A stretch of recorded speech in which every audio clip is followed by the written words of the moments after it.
நான் வந்து பதவிக்கு ஆசைப்படாதவன், நான் ஒத்துக்கிறேன் உண்மையாவே திருமணம் பதவிக்கு ஆசைப்படாதவர் தான். அவர் ஆசைப்பட்டிருந்தா திமுக மிரட்ட முடியும். இங்க பாருங்க ஸ்டாலின் சார், விஜய் சொல்றாருல அந்த மாதிரி வந்து ஸ்டாலின் சார் உங்க கட்சி உங்க கூட்டணியில இந்த திமுகவுக்கு அப்புறம் வந்து இருக்கிறதுல பெரிய கட்சி நாங்கள் தான். காங்கிரஸ்க்கு பார்த்தீங்கன்னா இப்போ வட மாவட்டங்கள்லாம் ஓட்டு கிடையாது அப்படின்னா தென் மாவட்டங்களில் ஒரு 2 தொகுதி இருக்குது, அங்கே மட்டும் ஓட்டு தான் நினைக்கிறேன் நான். கம்யூனிஸ்ட் கட்சின்னு சொல்ல தேவையில்ல, அவங்களுக்கு பெரிய வாக்கு வங்கி கிடையாது. நாங்கள் தான் உங்களுக்கு ஓட்டு போடுறது, எங்கள் சமுதாயம் தான் ஓட்டு போகிற சமுதாயம்.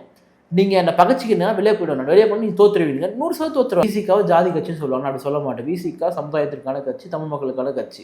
அதை ஜாதி கட்சிலாம் சுருக்க முடியாது. இப்போது பாமக வந்து ஜாதி கட்சின்னு சொன்னாலுமே அவங்க சமுதாயத்திற்கு நேர்மையாக இருக்கிறாங்க, விசுவாசமாக இருக்கிறாங்க. அவங்க மக்களை அவங்க வழிகாடாக்க விரும்பலை. அதில் இப்போ அப்படி இருக்காங்க. முன்னாடி அவங்க தலித் மக்களுக்கு எதிரான ஸ்ட்ராட்டஜியை கையில் எடுத்தாங்க. ராமதாஸ் வந்து ஓப்பனாகவே தலித் நான் தலித் என்ற கூட்டமைப்பை ஏற்படுத்தி ரொம்ப கேவலமான அரசியல் செஞ்சார். ஆனால் இன்னைக்கு வந்து அதெல்லாம் விட்டு அன்புமணி அதை மாற்றணும்னு நினைக்கிறாரு. நீங்கள் பாருங்கள், அன்புமணி சொல்கிறாரு ஒரு பொது மேடையில் அந்நியார் பொறுப்படி ஆரம்பிச்சிட்டாங்க வரும்பொழுது வந்துட்டாங்கப்பா எம்எல்ஏ அப்படின்னு சொல்கிறாரு. ஏன்னு கேட்டால் அவங்களுடைய அரசியல் வெற்றி பெற வேண்டும் என்று விரும்புகிறாரு.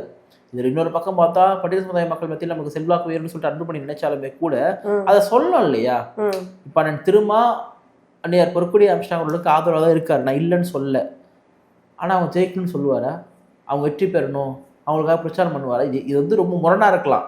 எப்படிப்பா ஒரு எதிர்கூட்டணியில் போயிட்டு சொல்லிட்டு